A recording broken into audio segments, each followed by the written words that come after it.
From the beautiful Montreal and Toronto in Canada, welcome everyone to LTC, Leader Transformation Club Podcast, Episode2, a podcast about a selection of books that leaders can use to transform themselves.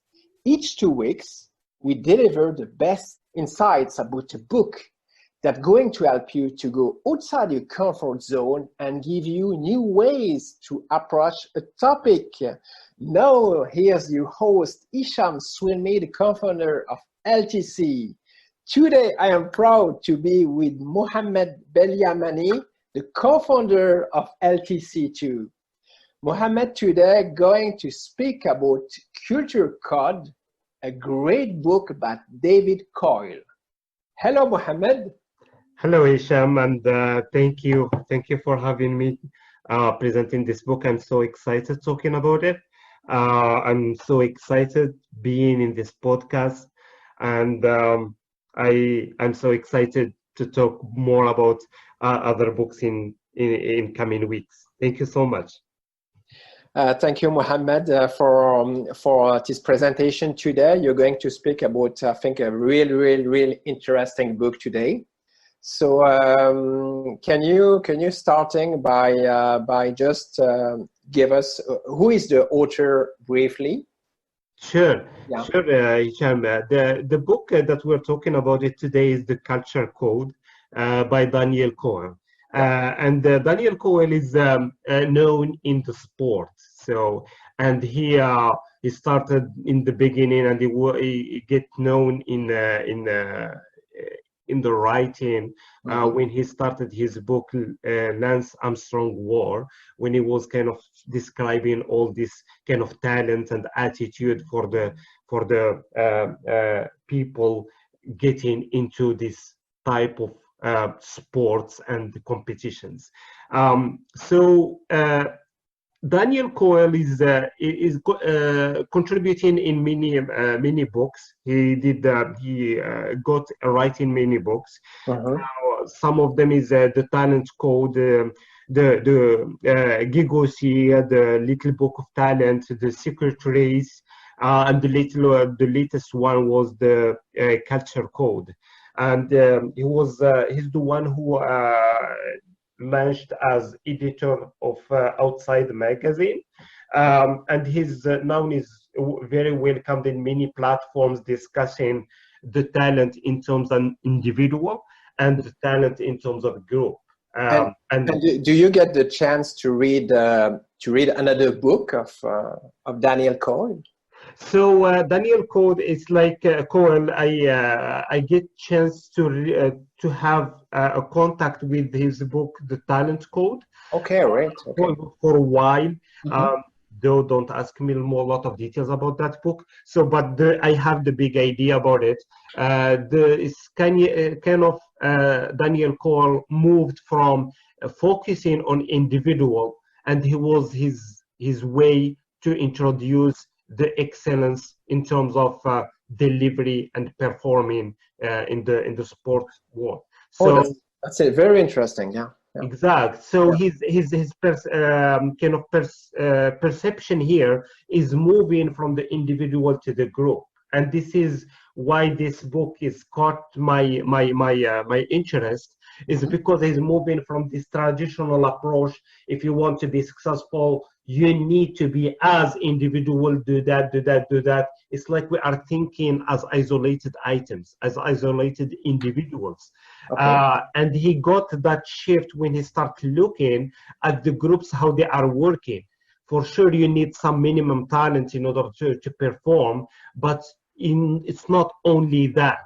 You need to be aware about the dilemma of the culture, the dynamic of the groups. Okay. You need to be kind of fit in within the groups in order to excel and outperform the other groups. So it's like Mohammed. The big idea of the book is like to have an idea how the best group performs. What are the behaviors from the best group? Is it correct or? Exact. Yeah. You was stated that way, because it's more about the group. And now, if we are thinking, and he is bringing this example as introduction in his book, you are taking different teams, one or MBA's teams, CEO teams, and professional teams, and kindergarten team, that's kids, and you give them some sticks, and you give them some tapes, and you give them some marshmallow, and you want them to build the tallest kind of building with that. You find that the MBAs and the CEO, they start planning and talking, and they are kind of going back and forth, bouncing the ideas before they start acting. And once they act, they don't outperform the kindergarten. And it was kind of repetitively reproduced this issue. And he's getting into it. Is it really the kindergarten as individuals have more talents than MBAs, than CEOs? Or is it something crucial that we need to discover in the dynamic of the groups? Okay. They don't have status to be scared of. They don't have issue to bounce their ideas and to give the comment as they feel it. They don't have a lot of things, and they keep acting and testing in order to perform. Coming from this kind of picture, this book is more about to understand this dynamic of the groups in order to create great teams that can outperform other teams, and where your relationship, you need to improve it in order to cooperate with others. And the culture here maybe is a little bit overweighted word, and it's like the culture here, it could be defined in this context of this book as a collection of beliefs and protocols and rules that people build, use to build their behavior. So after when he described all the behaviors, after he try in a certain way to give some best practices in each step when you build something with a group. Exact. So what he did, since the culture is just set of beliefs and these protocols and rules, okay, is there hierarchy between them? Is there priority between them? That was the kind of the question, because we have many rules, we have many beliefs, we have many protocols as we are living in the society. But as a small group, how it looks, this hierarchy of those ones. And this is the idea that he's trying to build in his 4 years work. He worked there in 4 years to elaborate these ideas and to test them against companies, and discussion and interviews with some CEOs. It has many stories in the book. It's very exciting reading it. So the key main ideas that he built, the hierarchy of these beliefs, is like you need to build safety, and you need to share vulnerability, and you need to establish purpose. So these are the 3 items that he's tried in his book to highlight and to bring into the surface as top priority, as the top of your hierarchy. But it's like you can say. Do you say that it's like a kind of requirement to succeed? As a group. As a group, he says that the group that is not building the safety, if we can say it this way, as from programming perspective, somebody doesn't have safety will fail.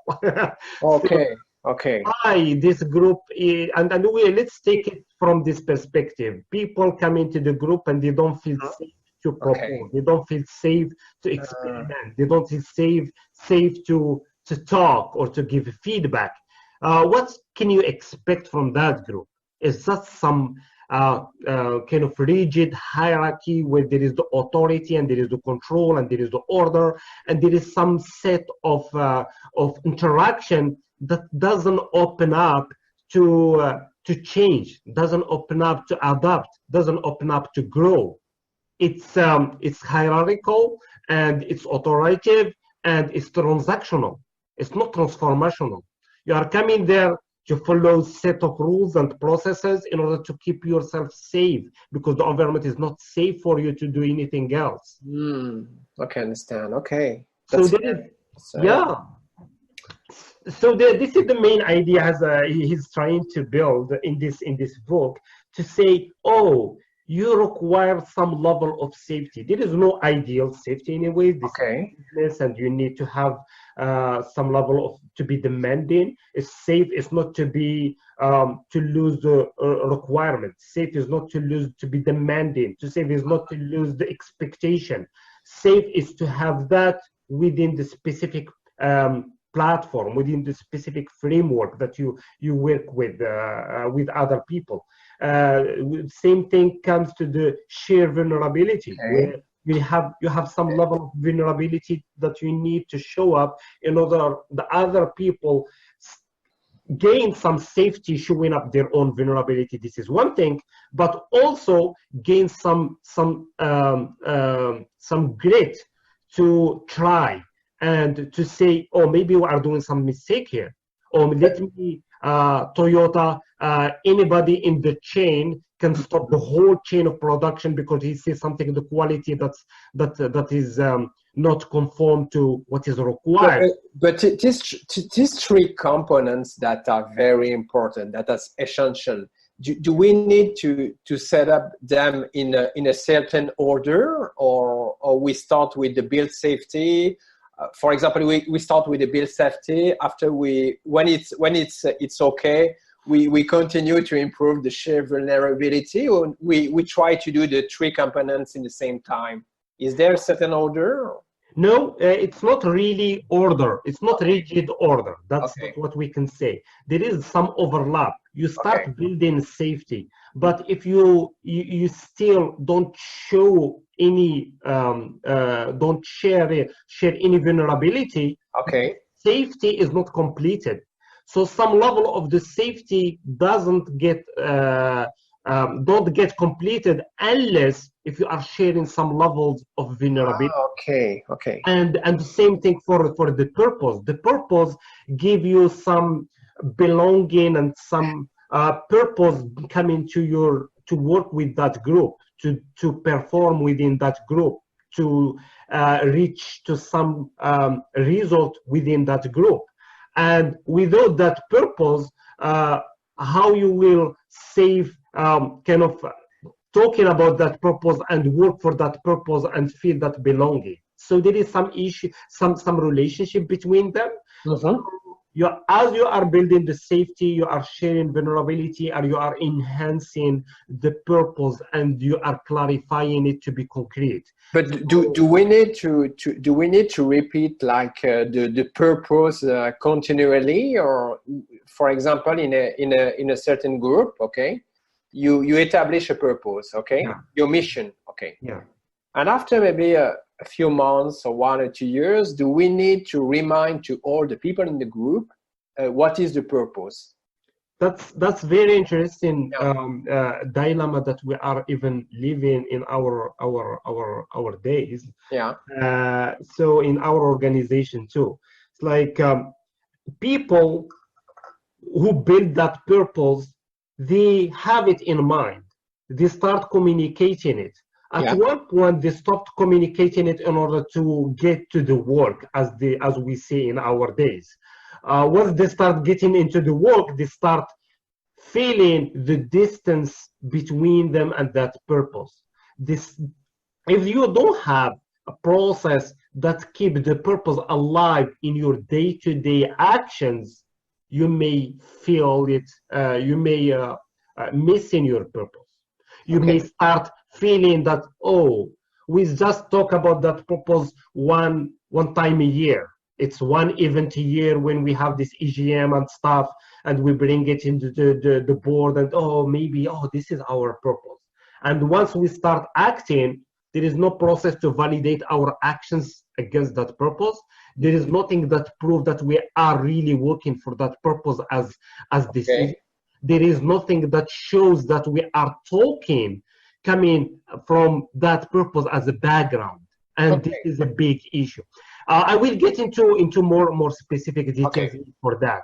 What I want to conclude in this as a main idea for to clarify the picture for the whole audience reading this book is building safety is getting you the sense of belonging.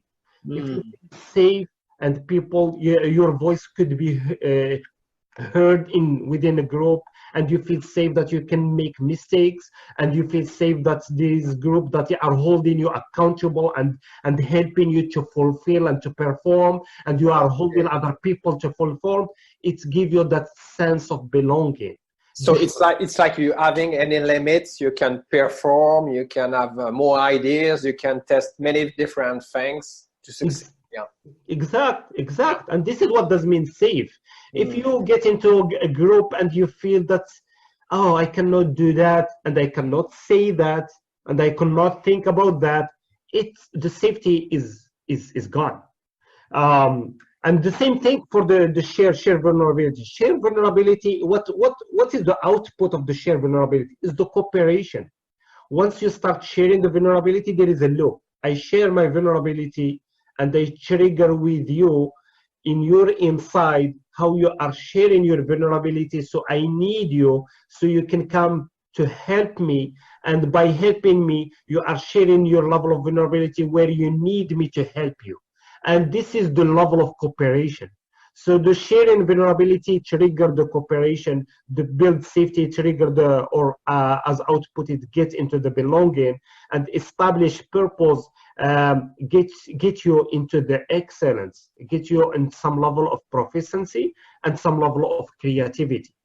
So this is the bottom line of this culture. So as assumption in the book, if you are reading the book, it's not any culture he's promoting. He's basically promoting the culture of belonging, the culture of cooperation, and the culture of excellence.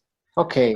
That's the assumption in the book. It's like if you are reading the book and you are going through it, I went through it many times, maybe 3-4 times. And every time you find these assumptions, this assumption is there. It's kind of, it didn't get into the validation of that assumption. That's maybe one thing that we can look at it while we are reading the book. But you need to have this awareness. By the end, he's promoting this type of level of culture. There is culture of belonging. So we are going beyond the transactional culture. It's culture of cooperation. So we are going beyond of hierarchical kind of structure, and its excellence where there is a change is a dilemma. So we are going beyond sticking with specific processes and not trying in order to create or to be more professional or something like that. Okay, that's interesting. Okay, thank you. Yeah. And if you, Mohammed, if you tell us a story that reflects the goal of the book. Yeah, so I will get into more specifics. Okay. But I would like to highlight that story that I start with. You have different set of groups. Okay. And the group of the MBAs, I will just get back to it because it gives you some level of contemplation when you are looking at it. And you have this kindergarten. And kindergarten kids, they are coming from this sense of kind of belonging. So I will just give a sense of this set of 3 items in this example. Okay. So they are coming, they feel themselves safe. I'm the kid, the other guy is the kid. I have an idea, I threw it, he did it wrong, I pick it from his hand, I fix it, and he did the same thing. So he see my vulnerability that I can do some mistakes. I see his vulnerability that he didn't do it well. He doesn't get offended. So there is some level of the safety and sharing the vulnerability. And while we are doing this building, so some other kids, they are looking at it from different perspective, and they say, why we don't try it that way? So there is some level of creativity coming there because they see the purpose. By the end, we want the tallest building. So there is all of them, they share the same purpose and they live with it while they are doing their action. It's not something that is written somewhere and they need to go back to it in order to remember themselves. No, they are in the moment that they have specific purpose and they feel safe between them, and they are sharing some level of vulnerability. There is no status. There is no getting scared of being undermined or something like that. They share this equivalent relationship between them, and they get into the game by action. So they are trying and trying. This is level of creativity. They set some level of proficiency by sticking to some specific rules while they are building the building. So nobody come in and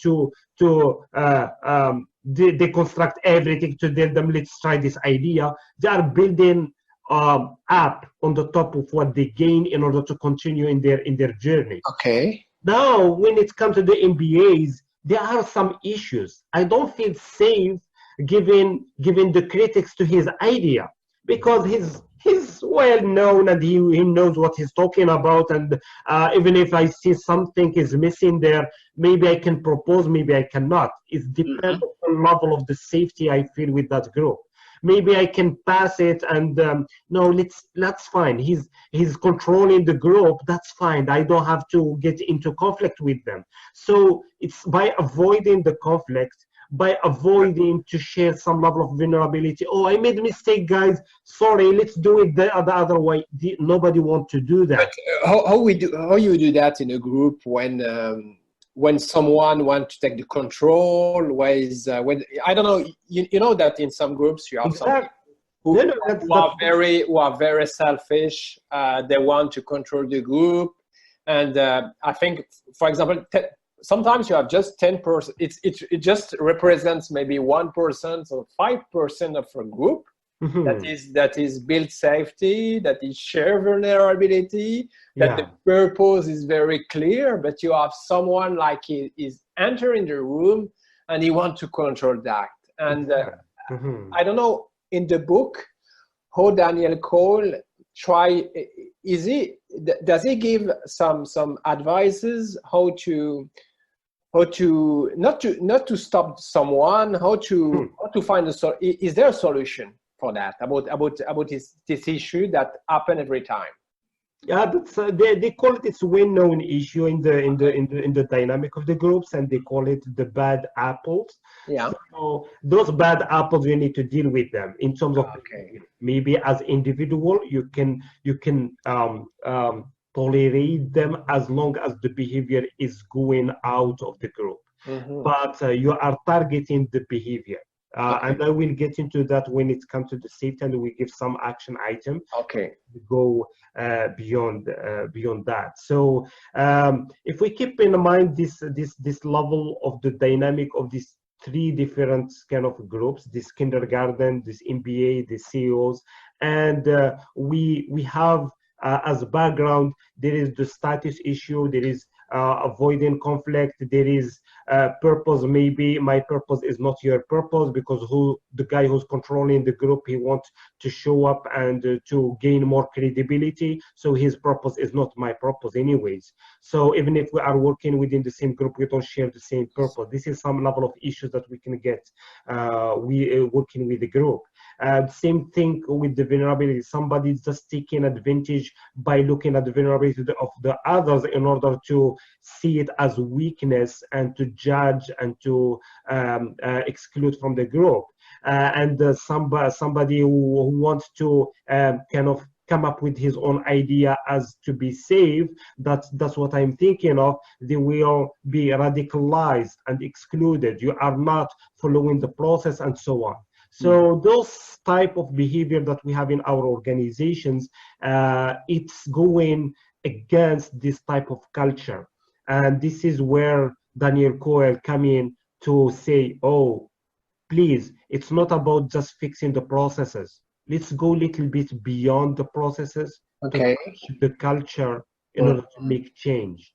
So if you don't mind, I can talk a little bit about this build. Yeah, for sure.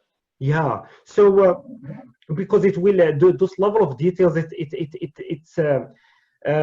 decode a little bit how it looks. So when it comes to the safety, it's not something about this emotional and to be kind of in this psychological state where we are kind of getting into the level of being pathetic. No, we are talking about the safety in this context in the book. I mean, as a foundation that the culture is built on it. This is kind of just foundation, and you need to have it clear. And you need to have it clear in terms of action, in terms of process, and in terms of belief within within the members of the group. For example, one of the big items to be safe is to have this physical proximity and to have this interaction. And it gets back to our previous kind of episode when we start to be digital minimalism. To minimize the use of the digital world, because it doesn't get you into the level of physical proximity. It doesn't give you to the level of the body language and how you are approaching other people. I 100% agree with that. yeah, and this is very important. If we are going with this new level of the culture, we need to mind these obstacles. And we need to find kind of work around them. We need to be profuse some amount of eye contact. Eye contact is beyond words. It's to feel that I feel you. I feel what you feel. It's right. And I think we forget that. With as you said before at the beginning, with the digital. The digital society, all the digital tools at work, we really forget that is very important, that is essential. Exact. Some high level of mixing everyone. It's like coming with the boss, with different department, and they feel their concern and they talk openly what they have. They talk openly why they are frustrated with our delivery last week, and we get into this level of interaction with some openness. It gets us into this level of safety. Oh, this is why they take it that way. And they can understand from where they are coming. Some level of humor and laughter between people. It gets you into this intensive listening and active listening with other people. When you are interacting with them, you have some level of humor. You can talk with your what you believe in as idea or as a kind of view about what's happening, and this share and get in contact, and you talk more about not only with words, you talk beyond the words. You talk with the contact, you talk with love, you talk with emotion, you talk with eyes, and you get the sense of what's happening. That one, it gives you some sense of little bit of safety, that you have a voice that could be heard, that people caring about what you have in mind, and people coming all around to listen to you as they are listening to others. And this shared voice happening and getting closer to each other. And he gave many examples around that. And just a small example while we are going through that is the Pixar kind of company when was built by kind of animation. Exactly. So they have this closed desks and open desks, and while he was visiting that location, he was impressed how luxury it is and how people are getting working in very open area, and the marketing are really close to the technical guy, and the technical guy is really close to the business guy, all that mixture there. And he expressed his kind of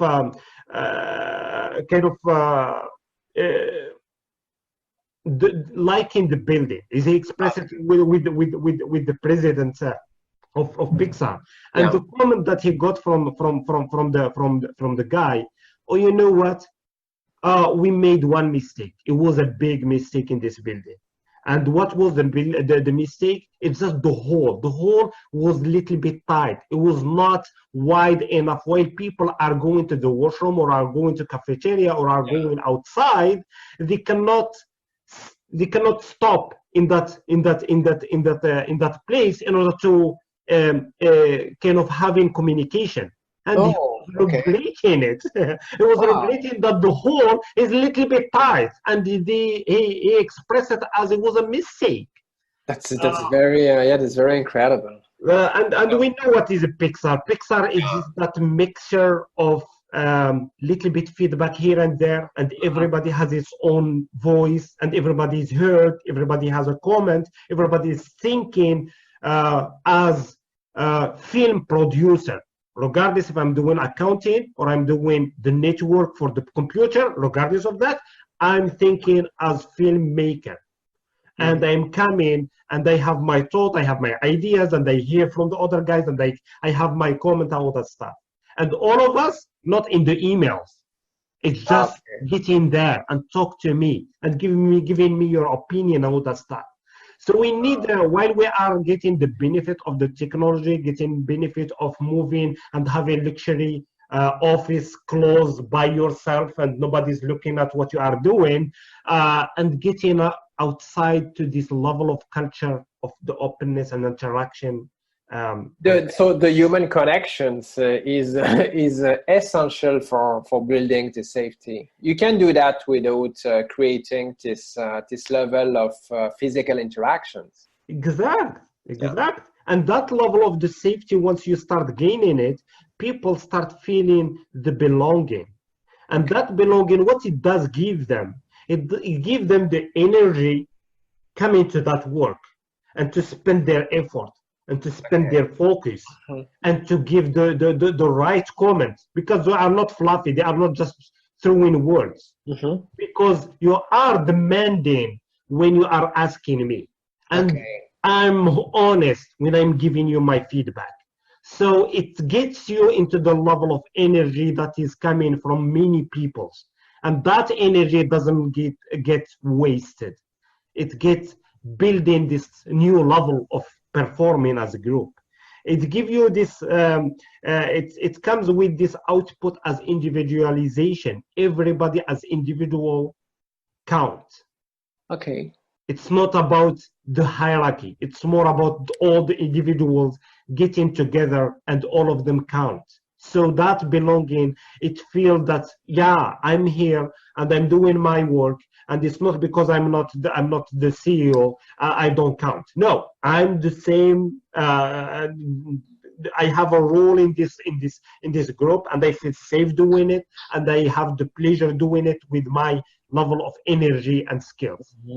And also the future orientation, as we care about about each other, what happened, it gives sense that I want my relationship with you in this group to last.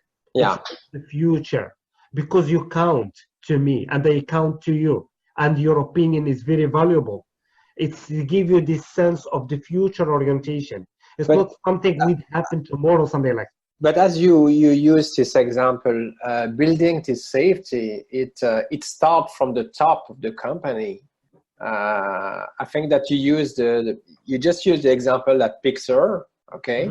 And it's like it comes from the top of the company, from the CEO. So it's like it is. I mean, by that, does it always start from the beginning, from the CEO, or it need to how it can be implemented in the company? I mean, by the CEO at the start. So the CEO start with that, okay, to implement that, or this is start by the human resources department, or how it starts. Okay, so this is where the leadership to bring the new ideas of how the groups could be working and performing. Yeah, it's not only limited to the status within a group. This influencer, we have this multiplier people, we have this coordinator people that are not going through the formal relationship in order to push for ideas. Okay. And this is the leadership in action. The leadership in action is not all the time the coming from the status within a group.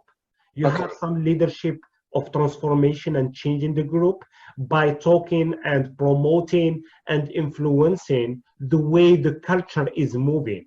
You don't have the same, as we say, the same influence, but everybody counts.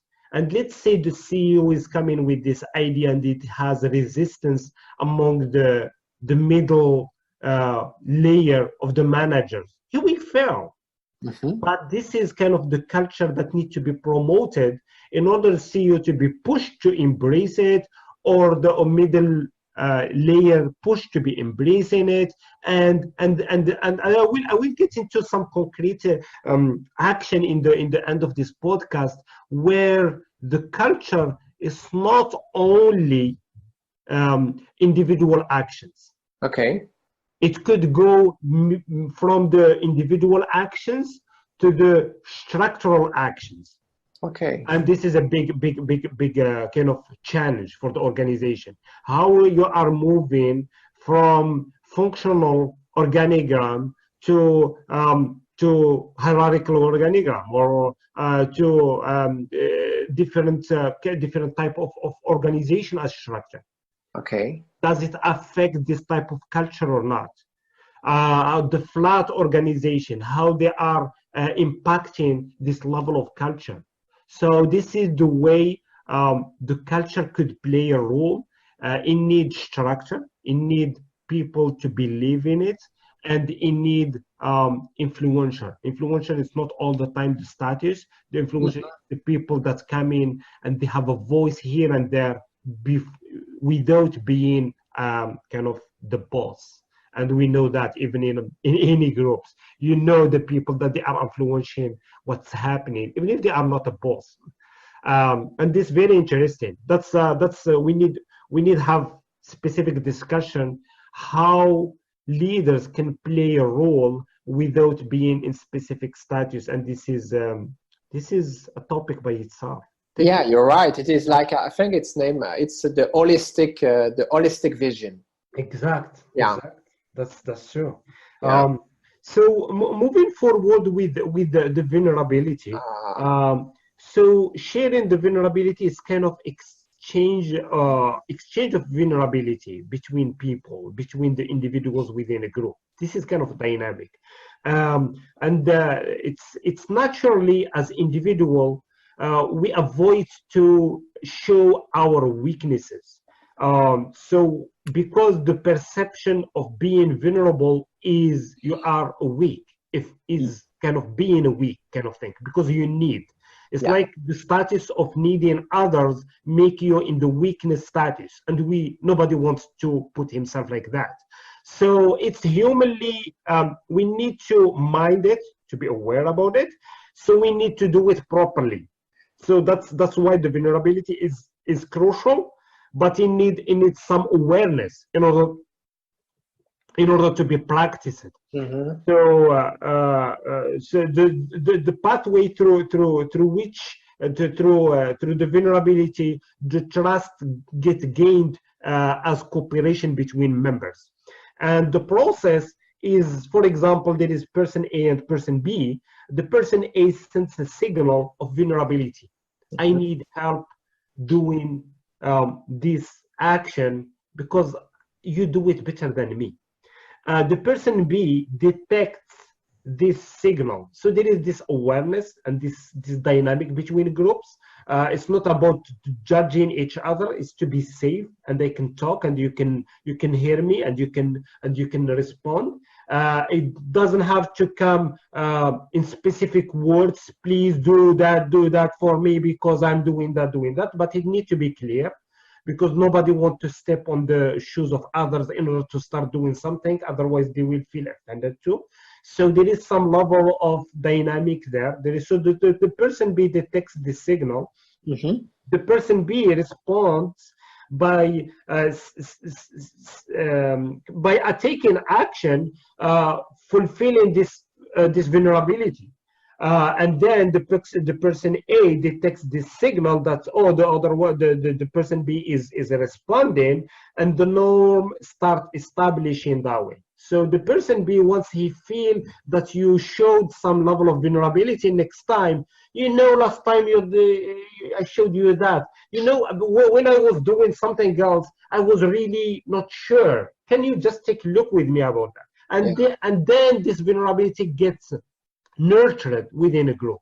Yeah, and as you say, the trust is very important, and really, it's a very interesting point. I just finished 1 or 2 weeks a book, The Dare to Lead by Brené Brown, and the most important thing to brave work and to have thought conversation and to have a real human connection, it is to share your vulnerability as a leader, as a group leader. Because when you share your vulnerability, not by making some complaint, it's not that sharing vulnerability. It's not making complaints. It is to be real human. And when you do that, it's incredible. The relation in a group or as a leader, it brings you it brings you something very human. It brings you connection with the other people in the group, in a team. So I'm very happy that you discuss about this very important component, this very important topic, but because it's essential. Because as you explained before, when you build something very human, you are not. I know it's a cliche, but you are not like a kind of robot or something very mechanic. When you build something very human, you create the connection with someone, with the other people in the team. Exactly. What you are building connection. Exactly. And this connection, it's going beyond knowing my need or knowing your needs. Connection, it's can you act? Can you respond to my need? Can you cooperate? So there is a level of connection, and the next level is you are demanding. By showing my vulnerability, I'm demanding to get your cooperation. And this is the second level where it gets us to work together as a group.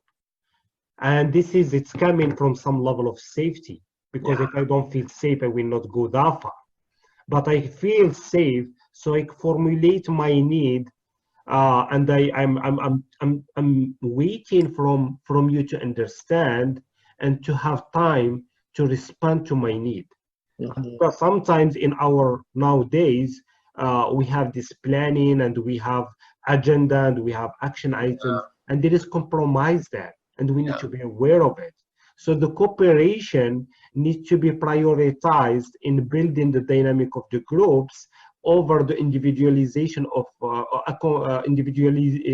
individualization of accomplishment. And this is kind of a dynamic here. How you can balance pushing back cooperation because of the timing, or working with the cooperation in order to get back to your individual accomplishment. And this is back and forth, and this is really human, as you said. So it's human by showing it, it's human also by accomplishing it.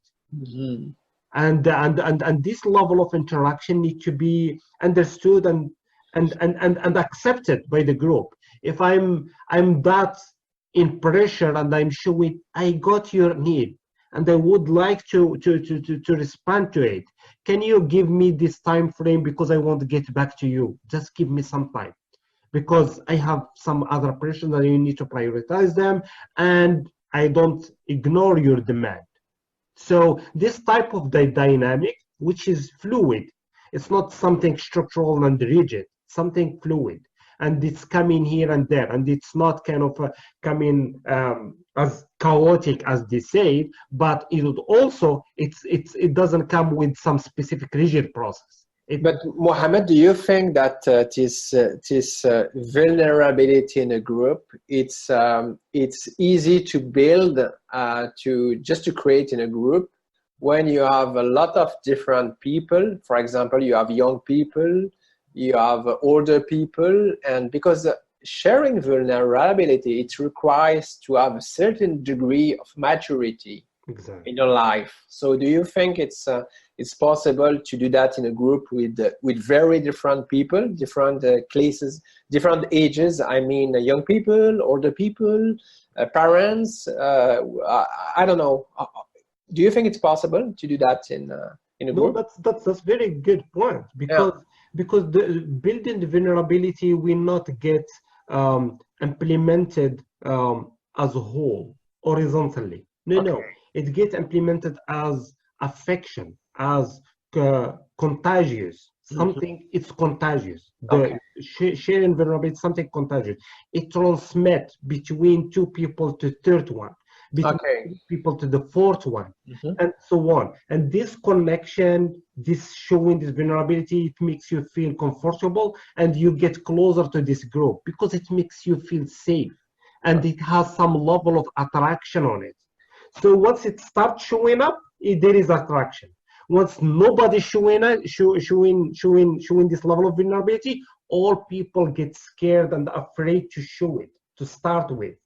So there are some level you need to be aware of it, and you need to work on it, because something it doesn't exist need an effort, need an energy to bring it up, and that effort and that energy need to be planned a little bit, because you need to choose how you can get it contagious in the team. And this is very crucial. This is very crucial. It's not something you need to be blind. Oh, I want just to show my vulnerability, and the other guy is mocking or whatever. He's taking advantage of it. No, you need to be kind of knowing this dynamic, and you know how you can trigger it. You know with who you can trigger it in the beginning in order to making it spreading within a group. Okay. And in order to people that doesn't showing up, they will feel kind of excluded, and then wants to that belonging. And that's very very very very uh, uh, kind of process in action, showing vulnerability in action. It's very very interesting when it comes to the process, how we can implement it.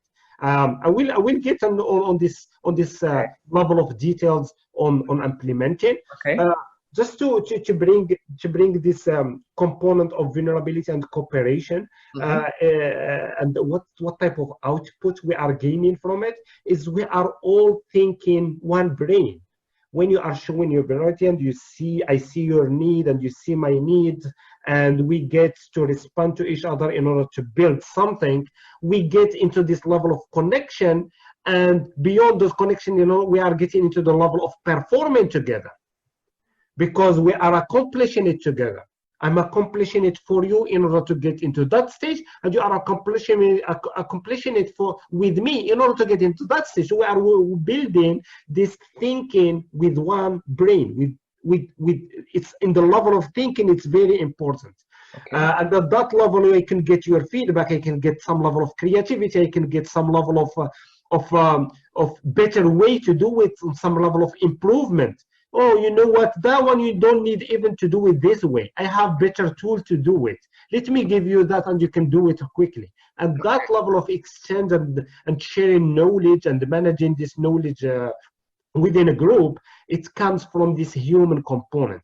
A second output is it comes from this, tell me what you want and I will help. Just sometimes we need this level of clarity, that don't get afraid to show your vulnerability and to show what you want.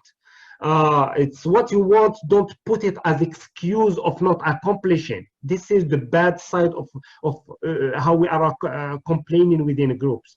Oh, just I want that, and nobody is doing it, so I cannot even perform my stuff. Don't bring it in the group as excuse.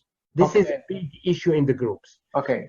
Bring what you want as demand, as vulnerability, so people can come to your side to show their own vulnerability and to help and to move on.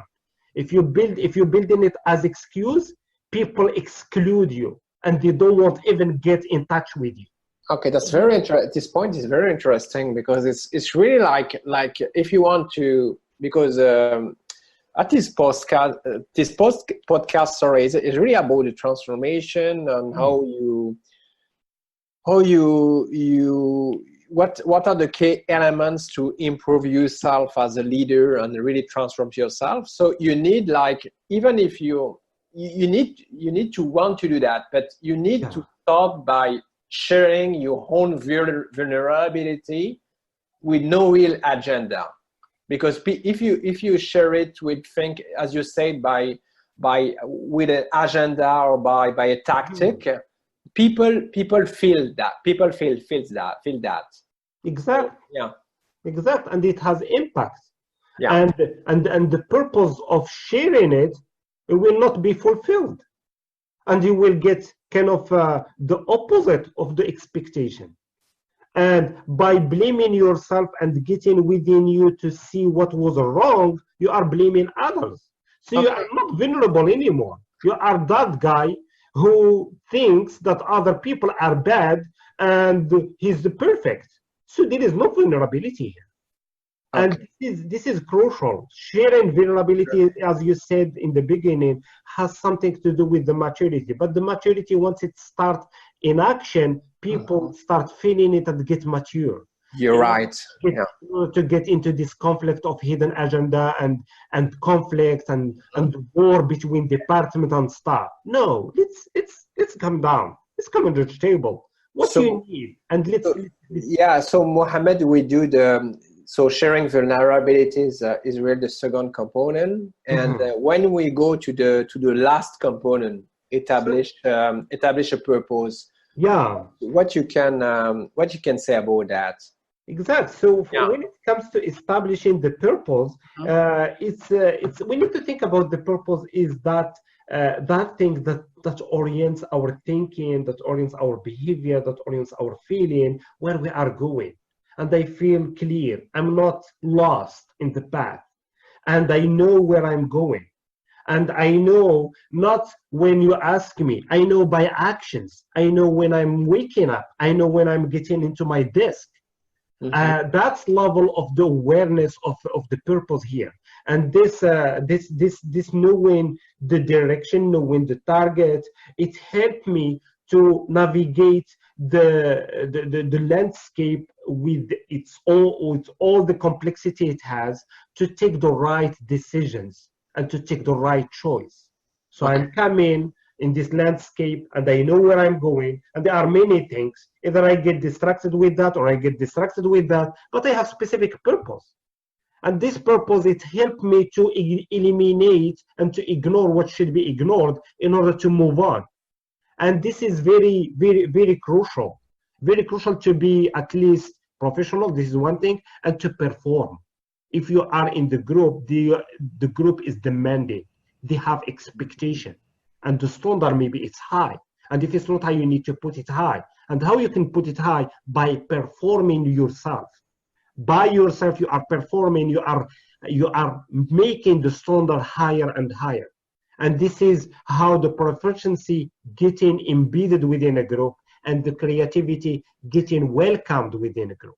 So there are two components in this proficiency, is to think about realistic goal and you work on them and you bring them into the table and you get them done. So other people, they feel that they need to do the same. This is kind of the proficiency, and they need where they need to bring their value because you're linking it to specific goal.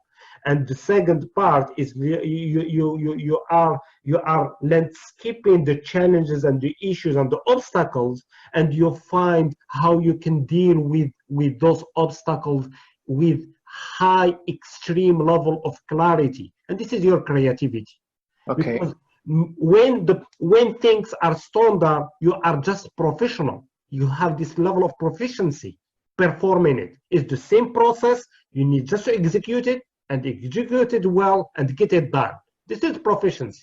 Now, when you have the obstacles, you need to think differently because it's not the process. It's need to come up with different things, maybe new process, maybe new idea, maybe new tool, maybe whatever, in order to make that happen, because there is an obstacle. There is something comes as exception, and you need to handle the exception by bringing something creative to go beyond that. And this is where the proficiency and the creativity comes into the table. For example, I will start with that as a story. I will start from established purpose as a story. And Yeah. this story, this Johnson and Johnson in the 18s, when 80s, yeah, 1984, something like that. When Okay. they have an issue with Tylenol. So they have this level of creativity, and they have kind of purpose that they are in serving the doctors, the nurse, the parents, the institutions to in the health area. So they are serving them. So what happened at one point in Chicago, it happened an incident, and Tylenol killed 7 people, and it was about toxication. That was the packaging of the Tylenol gets some level of a health issue, and 7 people get kind of died because of that. So what happened? The government looking at that issue, they approached Johnson and Johnson in order to say that it's not national, it's only Chicago, and so it's limited cases. And this has happened. Kind of doing some shortcuts here. Yeah. The CEO of the Johnson, when it comes and it was looking at the purpose, he Yeah. find that the purpose, even it was written in all the documents, nobody having it in mind while they are doing their action. It's like the purpose is that fluffy stuff that we expose it to the media and other people, and when it comes to the business, we are talking about money. And he was not sure that this is the right way to deal with it. So Okay. he was questioning, yes, money, that's true, but it cannot come on the mercy of our purpose, helping the doctor, the nurse, the parent, and the whole society in terms of the health. Mm-hmm. And we need that to have concrete actions that goes with that. So based on that incident, Johnson & Johnson took the initiative to make it national call.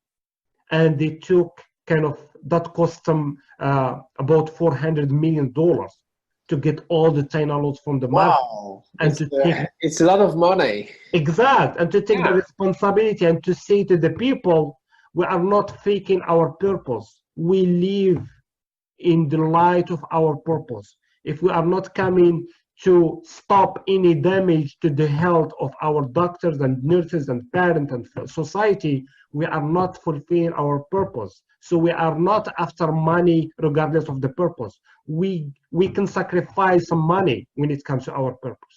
Mm-hmm. And they did that call, and they stopped Tylenol, and the Tylenol market goes to zero. Nobody interested in Tylenol anymore. The media and all that stuff is talking about the toxication of that issue. So by taking this action and taking the responsibility that they didn't do the due diligence to making it safe, and they are looking at it in order to correct their strategy, they are acting not only proficiency, they are fulfilling their processes as they should be properly, but they did some level of creativity in terms of packaging. And they created new level of packaging when it comes to the medicine, and it's the credibility is it's their own accomplishment. Johnson and Johnson, they get known by the healthy, well-designed packaging for the medicine. Okay. So they took level to get some level of creativity and embracing this proficiency by looking at their purpose. So now, how they accomplishing it underneath, they get this level, all people safe, talking, where they are feeling protecting the medicine. Everybody can contribute. So people within Johnson & Johnson, they didn't correct this loss of money by cutting kind of position and stuff, but more it's by embracing new way to get all the people in the company talking, proposing, and working toward that purpose. So they are, by having the issue that happened, the purpose of getting the society safe in terms of healthy get embedded from the CEO to the lower layer of position they have. All people are thinking about how we are getting that level of the health to the whole society. That was really amazing story. It's like the whole Yeah. details around it and stuff. Yeah. It's very insightful. Mm-hmm. Coming to this share vulnerability, I would like just to highlight story here about airlines. This 232, it was happening that one of the engine kind of gets some issues, technical issues, and get some explosion while the flight is in the sky. I mean, Okay. so what happened? There is some level of sharing the vulnerability between the pilot and the technical people in the ground, and the general of the they are responsible for that line of flight. So what they are doing, how they react by having the issue get detected in the ground by all the tools and get detected in the airplane. The pilot kind of share the vulnerability that he need help, and this is what's happening right now.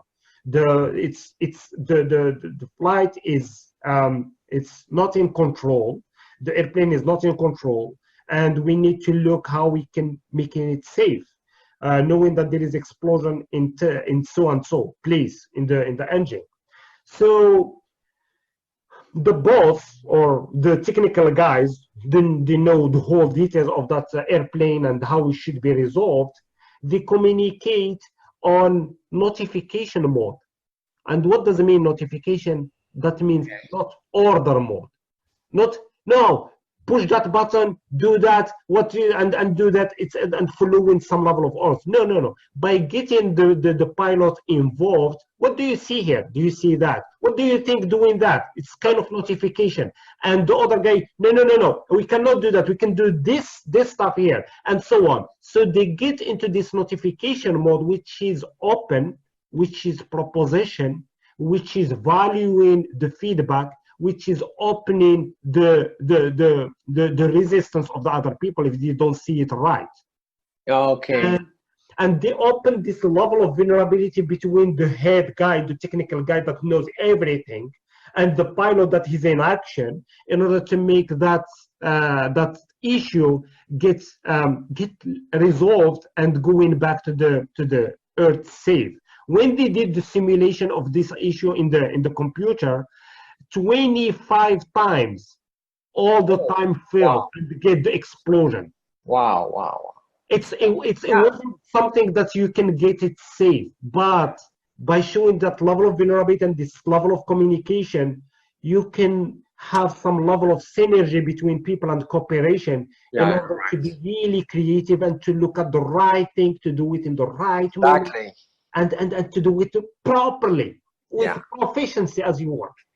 That was very, very good example. It's more detailed in the so they solve the problem by this way. Exact. Yeah. There is urgency.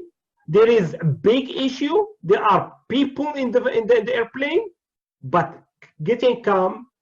I know you are the boss. I know you are the technical guru. I'm in action. How we can play it? I need your help. Play it well. And then how you play it by notification, by openness, by listening, by getting feedback, and so on, until you get it right. Yeah, and as I said before, it requires really a certain degree of maturity. It is. You just need to accept that you are not right. And in many ways, in many projects, I remember an expression that is very interesting. In the industry, we speak about the egocentric metric, and it's like you need to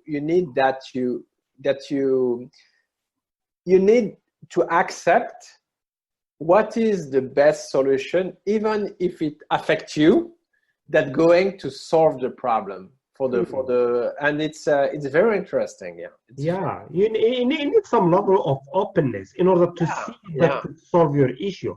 Because if you are in this status of blindness and my opinion is the right one, and you're not even open to think about the other opinion, you will miss a lot of opportunities to do the right thing. Right. Yeah. And this is very, very deep in our interaction as a group and as people. And I will end with this kind of story part in building safety. This Wipro, it's a Bangalore kind of company in India. It was in 19 something like that, and they have this. It was kind of well-known call center.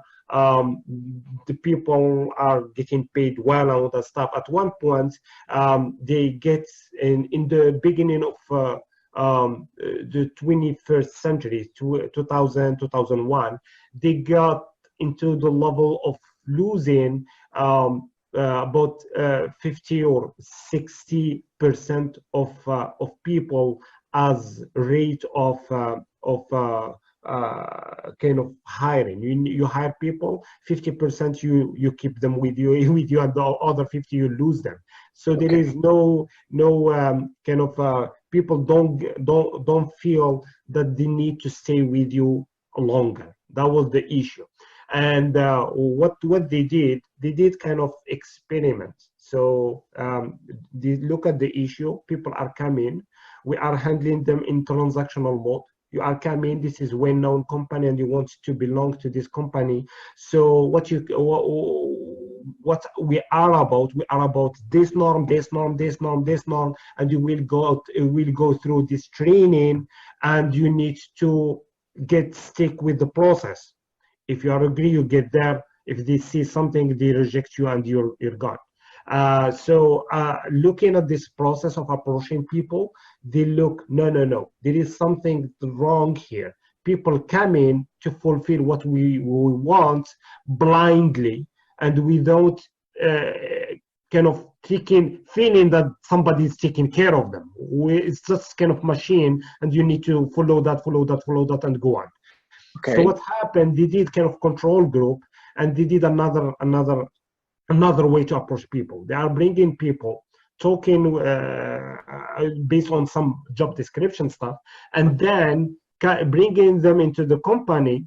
They spend 1 hour talking about what they like in their life, about who they are in their background. It's not the company, it's about the candidate. And then they give them scenarios. If you are in a C and there is kind of issue happening and all people are dying, what you can contribute to make that kind of at least you can save some people or save the whole boat. And people start expressing themselves, start expressing their strengths, start expressing what they can contribute, and start seeing themselves within the structure. So they are exposing themselves even within that structure. So what happened? It was a tremendous change in terms of sustainability of the people and getting them retained. It's kind of you keep the people within the company, and there was kind of 242% of keeping the people that come in through this process over the people that come in through different process. Okay. So 240% of retaining people, and the other one you are losing maybe 40 or 50 or 60% of the other people. So they get into this dilemma, and how they look at it. They look at it that they are building the safety of the people, that they can bring themselves within the company and they can belong to that company. They can belong not because they are doing call center and they are gaining some money, you are good. No. You are coming to the company, you are looking at your strengths, you are feeling safe talking and commenting and bringing your skills and strengths, and you are feeling, and one component, once you are getting accepted, the group within this process, that they are getting you to know yourself and talk about yourself, they are giving you a shirt with your name and the name of the company. The other people that once they get accepted, they give them only shirt with the name of the company. So the person is not there in that shirt at all. The second people that they talk about themselves and what they can contribute and how they see themselves as strength, how they see themselves in the social, and how they can live their life. They have their name in their shirt, and they feel that they are coming by themselves. Somebody take care of them and care about their identity, care about their contribution, care about their names in the shirt, and then these small things. So building safety, what it shows this example, it comes with small actions. It's just we ignore it. But the results are really dramatic. Moving from losing 50, 60% of people to retaining 240% of people, it's unbelievable in terms of that path of that company. I mean, it's very insightful when you're looking at those. Definitely, yeah. Yeah. So just to wrap up my insights coming from the book. Yeah, thank you, Mohammed. I would like just to highlight some ideas of actions and that we can take building the safety. And you could start by creating safe collision-rich spaces. We talked about this physical contact. We talked about how you can make it safe, being heard and voicing your opinion, and eliminate bad apples behavior. When some people are bringing their own ego into the plate, you switch it to the safe mode to give the other people the opportunity to voice their opinion. Eliminate, you mean fire the people? No, it's eliminate the behavior. Okay. It's not about eliminate the people by themselves, but if they are not belonging, you need to have low tolerance of behavior, because this behavior it's contagious too. Once some people they start taking benefit of the weakness of other people, or take benefit from take advantage from their position, it's contagious. All other people, they are doing the same. But once you start stopping the type of behavior, they start shrinking. And then if some people resist that type of behavior, they get excluded, and the conclusion is just getting away of the company or out of the group, because they cannot get in sync with anybody in the group. None of the people will get kind of along with them. And this is kind of this complex situation when you have people are not getting along with the group. Okay. At one point you need to do chirurgical actions, but it's not encouraged in the beginning, because in the beginning you are coming to spread the safety. Okay. And spreading the safety should take priority. So coming to the group, even if you see people they are doing these actions that against the safety, don't start by getting rid of people. Start by highlighting the non-safe behaviors, and highlighting it will help other people to take conscious about it and to be aware about it. Okay. Sorry about that. There is another item that people missed in this dilemma. It's when you are giving the feedback, a lot of books, and I read it in a lot of books, giving feedback as a sandwich. You start by good thing, and then you throw the bad thing, what you are asking for, and then in the end, you say something good, and you leave the people. Okay. Encouraged in many books. No, whenever you are doing your feedback, put something good in the beginning, then talk about what you need the improvements for, then wrapping it up with something good in the end. And that experiment shows, that exercise shows that based on experiment, it gets people confused. Am I good or am I too bad? It doesn't give them the clarity and the safety to see themselves, how they can position themselves. And it's very kind of not recommended in when you are building the safety. When you are building the safety and you see something good, say it good, and that's it. Okay. Up on the shoulder of the people, and this is good, and we want that, and so on.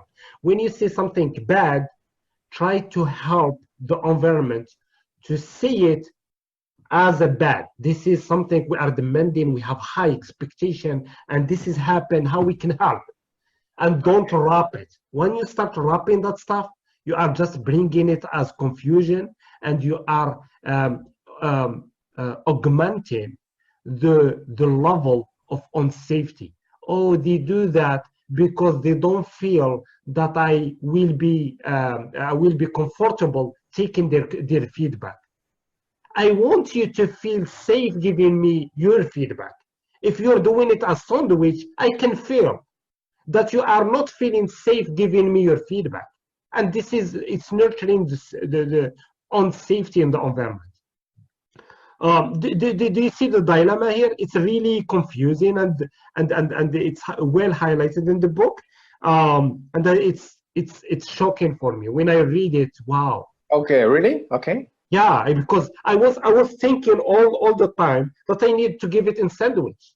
Whenever I'm doing the feedback, let me get some good stuff he's doing or she's doing, and then do something as feedback, and then wrapping it up.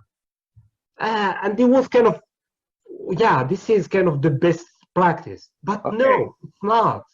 It's not. Don't do that. That's a good point here. Mm-hmm. I will skip to the shared vulnerability as action. One of the dilemma here, it should come not from the weaker elements in the chain. It should come from little bit from the higher status in the group. So we need, for example, the leader should, at least in order to nurture that, whoever has a little bit of position and you want to nurture that, you need to target either as leader of that group or as influencer to push the leader to be vulnerable in the front of the group, because it should come a little bit as something positive. It should not come as something negative. And positive is the leader is vulnerable first and often. Mm-hmm. The leader is coming and look at the floor and he find garbage and he take it off. He doesn't. Okay. He's not acting. He's not asking who's responsible. He's not asking for who's the people that need to take that garbage. He's doing it. He's vulnerable to be in that position to take care of that stuff, because that's part of his role. I'm not that low if I'm take this action within a group. And this is kind of I need your help, guys. And I'm doing it here. And if somebody look at that and they could do it, please do it. And it's very, at this point, is very, very, Mohammed, very difficult to practice but if you are a true leader for many authors, you need to share your vulnerability. It is the main point. Yeah. One of the catching point here is aim for candor and avoid brutal honesty. Mm-hmm. And this is very good. I want just to talk a little bit about that. Yeah. Because being vulnerable is to have some level of emotional intelligence. It's maturity toward yourself and maturity toward others. Yeah.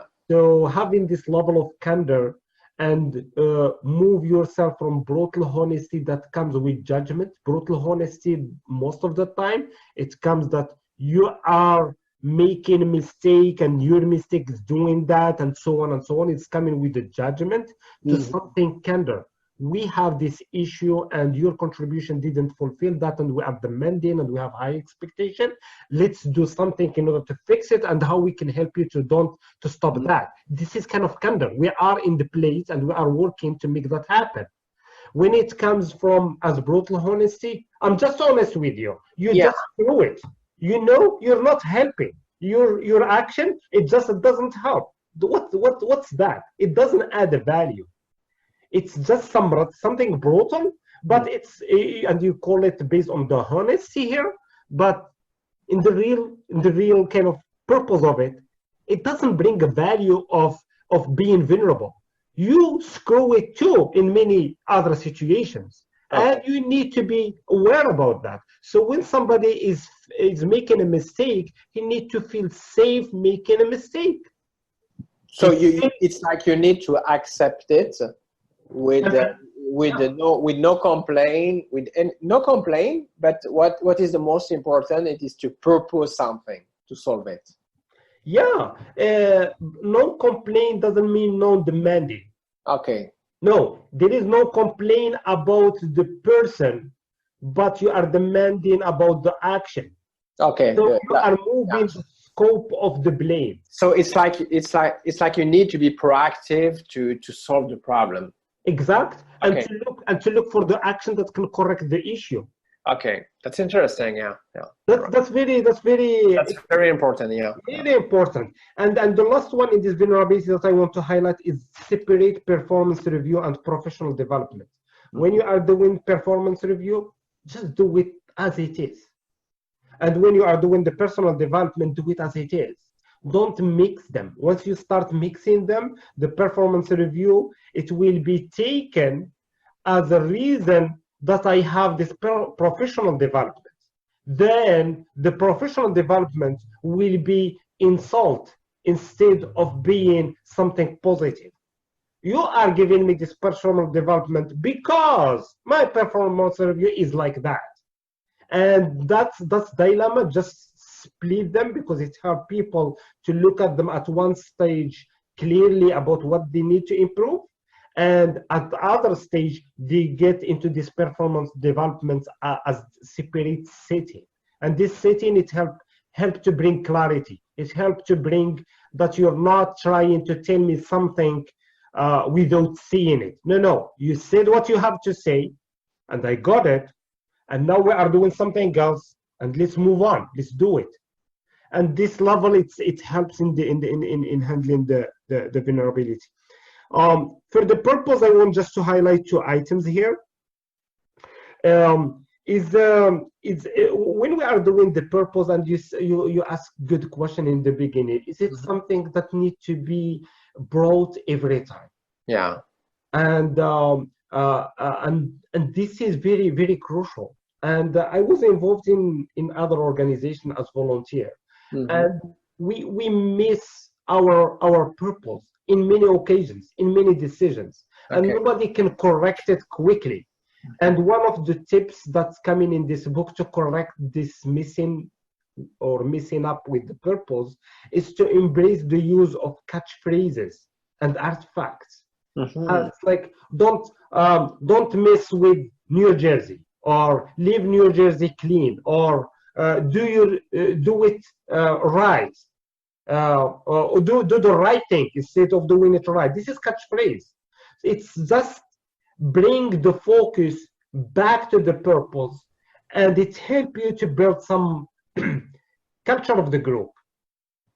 And by building these catchphrases localized within a group, it gives it meaning, give it context, and it anchor the relationship with the purpose. So you translate the purpose as catchphrases, and you get your group embracing the purpose by using those catchphrases. So you get the correction by just using get the right thing, not things right. The first thing, get the right thing. What is the right thing? And once you have the right thing, then get it right. Okay. Or getting it right, even if it's not the right thing, it's messing up. You are just going a little bit beyond, or going it. It's a kind of work in progress in the meantime. Yeah. Okay. So you need to build some culture of catchphrases that help the group to get consolidated around the purpose and around what's matter most. Yeah, so thank you very much, Mohammed. I don't know if you have any final words about the book, if we conclude. So the book, as we can see, it brings a lot of elements that coming from the individual involvement, and I like it. I see second side of it when it comes to the structure, how structure can help in building specific culture. And this is kind of thinking process that I went through, and I was reading the book and thinking about it all over the pages. It doesn't bring kind of answer about it, but still kind of thinking, and I want to throw kind of couple of ideas here. If we are thinking about culture, don't limit it only to the action of the individuals. Look at the structure of the organization. And when it comes to the structure, we need to talk about it, how we can make our structure go hand in hand with individual contribution. And thank you so much for giving me this opportunity talking about those ideas and getting the book kind of highlighted in details in some level. Sorry if I'm doing some shortcut about some ideas in terms of depth, and I'm inviting all people to go back to the book because it will be helpful. So thank you very much, Mohammed. You really did an incredible job by sharing all these ideas or insights, and as you said, we really encourage all the audience and everyone to just read the book because it's very important. And we really hope that all the ideas going to help you during your day job or during all your next projects or outside the job. And we just want to just thank you. Just want to say that thank you for everyone. Thank you to the audience to listen to this episode 2 of the Leader Transformation Club podcast. And we just want to say, if you want to subscribe to the podcast, so it will mean a lot for us. So thank you, everyone, and hope to do another podcast soon. Thank you. Bye bye. Bye bye.